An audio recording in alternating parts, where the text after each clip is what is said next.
دنیا میں آنے کا جو مقصد ہے ہمارا اس کو سمجھیے، اور آپ نماز کیوں پڑھتے ہیں اس کو سمجھیں، عبادات ہم سے کیوں کروائی جا رہی ہیں اس کو سمجھو۔ جب نماز سمجھ کے پڑھو گے نا، روزے سمجھ کے رکھو گے، ٹوٹل عبادات جب آپ سمجھ کے کرو گے تو آپ کو ایک نیا لطف آئے گا اس کے اندر۔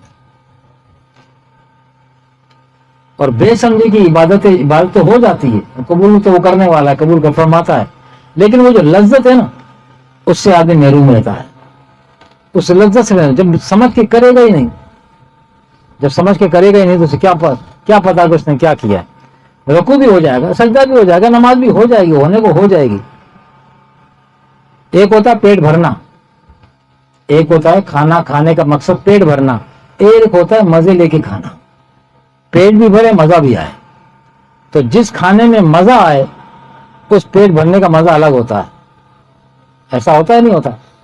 اور ایک کھانا بس کھانا، یار پیٹ بھرنا ہے، مزہ آئے یا نہ آئے، بس پیٹ بھرنے۔ جب مریض ہوتا ہے نا، مریض جب کھانا کھاتا مزہ کوئی نہیں آتا اس کو، میٹھا بھی کڑوا لگتا ہے، مگر وہ بھوک ختم کرنے کے لیے کھاتا ہے، تو اس کو کھانے کا مزہ کیا آئے گا؟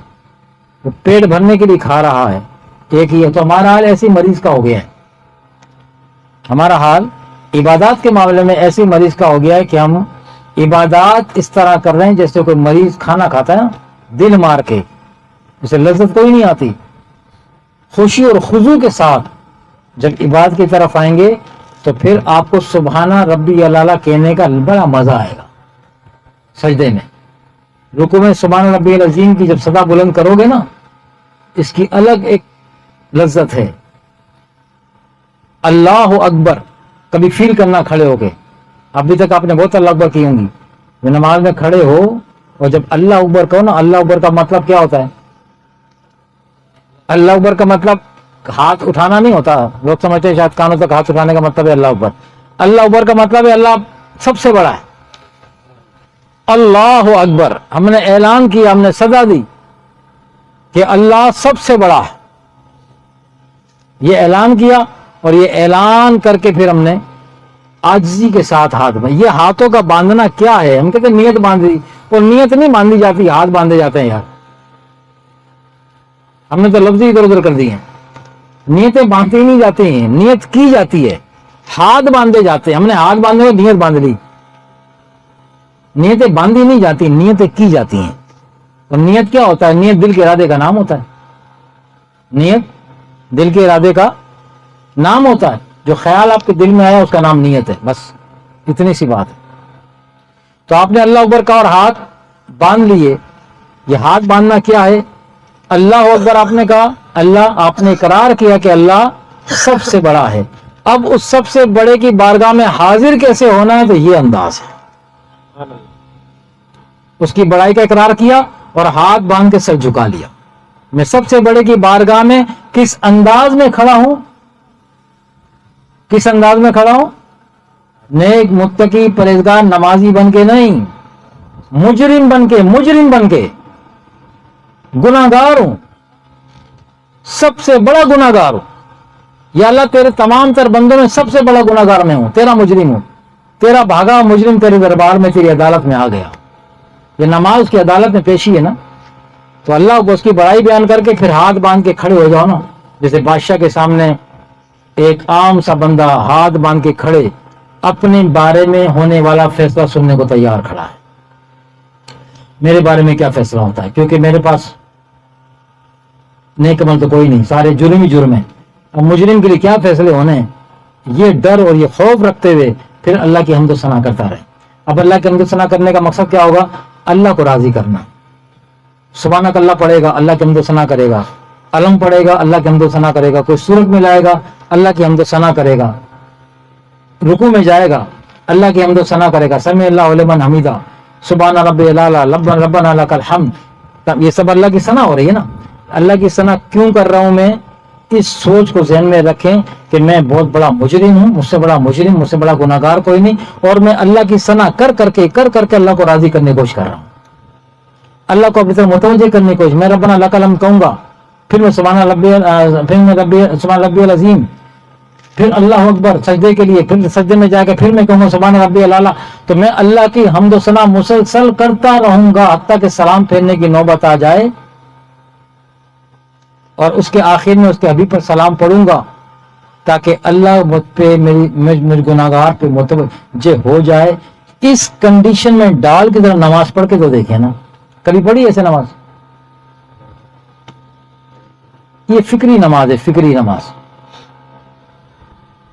اپنا محاسبہ کر کے پڑھنے والی نماز ہے۔ ہم تو اللہ اکبر امام کے پیچھے پڑھے تو امام نہیں پڑھنی ہے، اپنی پڑھ لیں تو ٹھیک ہے، جیسی تیسی آتی ہے، رکوع بھی ہو گیا، سجدہ بھی ہو گیا، السلام علیکم ورحمۃ اللہ، السلام علیکم، چلو بھائی چھٹی، نماز ہو جائے گی، وہ قبول کرنے والا ہے۔ لیکن اگر عبادات کی لذت لینا چاہتے ہو، لذت پھر یہ کہ حضور نے فرمایا، جو سنو جملہ، حضور نے فرمایا بندہ جب سجدہ کرتا ہے نا، اور جب سجدہ کرو اس حدیث کو یاد کرنا، اللہ یاد کرائے، جب سجدے میں جاؤ تو اللہ اس حدیث کو آپ کو یاد کرا، پھر دیکھنا یہ حدیث یاد آ جائے تو اس حدیث کے یاد آنے پر ہی آپ کو لذت آ جائے گی۔ آقا علیہ السلام نے فرمایا کہ جب بندہ سجدہ کرتا ہے نا، مومن مسلمان جب سجدہ کرتا ہے تو بندہ اپنے رب کے قدموں پہ سجدہ کرتا ہے، اپنے رب کے قدموں پہ سر رکھتا ہے۔ اب قدم سے مراد ایسے پاؤں نہیں، اللہ اپنی شان کے مطابق اس کے قدم ہے، وہ سمجھ سے بالا تھا، لیکن حضور نے اشارہ دیا کہ اگر تم نماز کی معراج کو سمجھنا چاہتے ہو تو تم سجدے کر رہے ہو، تم نے زمین کا فرش دیکھا، تم نے قالین دیکھا، تم نے کارپیٹ دیکھے، اور یہ جب وہ تمہیں وہ حدیث اگر سجدے کی حالت میں یاد آ جائے، یہ کارپیٹ، یہ قالین، یہ سب ختم ہو جائے گا، پھر کیفیت بنے گی جب آپ کو یاد آئے گا کہ میں تو اپنے رب کے قدموں میں پڑا ہوا ہوں، سبحان ربی الاعلیٰ کہنے کا مزہ آئے گا، پھر آپ کا سر اٹھانے کو دل ہی نہیں کرے گا کہ میں اپنے رب کے قدموں میں پڑا ہوا ہوں، اور جب سبحان ربی الاعلیٰ کہو گے نا آپ کی آنکھوں میں آنسو آ جائیں گے۔ کیوں؟ کہ حضور نے فرمایا کہ تو اپنے رب کے قدموں پہ سجدہ کرتا ہے۔ یہ تو اللہ کی مہربانی ہے کہ اس نے یہ مقام ہمیں دیا ہے کہ تم سجدہ زمین پہ کرو گے، مگر محبوب سے کلوار ہے کہ تم میرے قدموں پہ سجدہ کرو گے۔ اس تک کون پہنچ سکتا ہے؟ یہ تو اس کی مہربانی ہے کہ آپ ہماری پیشانیوں کو اپنے قدم دے دیے، اپنے قدم مبارک دے دی۔ کبھی یہ سجدے بھی کر کے دیکھیں نا، تو کوئی بھی کام ہے، کوئی مقصد ہے، کوئی اللہ نے جو چیزیں پیدا کی ہیں، ہمیں پیدا کیا، مقصد ہے، عبادات ہے، وہ بے مقصد نہیں، با مقصد ہے۔ اس چیز کی مقصد کو، اس کی غرض و غایت کو سمجھ کے جب وہ کام کریں گے تو آپ کو اس میں مزہ آئے گا، چاہے وہ دنیا کے معاملات ہیں یا دین کے معاملات ہیں۔ بے مقصد امید بات سمجھ میں آ گئی ہوگی۔ اللہ تبارک و تعالیٰ سے دعا ہے کہ اللہ تبارک و تعالیٰ ہم سب کو صحیح معنی میں دین اسلام کو سمجھ کر اس پر عمل کرنے کی توفیق عطا فرمائے۔ جو کچھ بیان ہوا، سنایا گیا، اس میں ہونے والی تمام تر غلطیوں کو، کوتاہیوں کو اللہ تبارک و تعالیٰ درگزر معاف فرمائے، اور ہم سب کے تمام تر صغیرہ کبیرہ گناہوں کو اللہ معاف فرمائے۔ وما علینا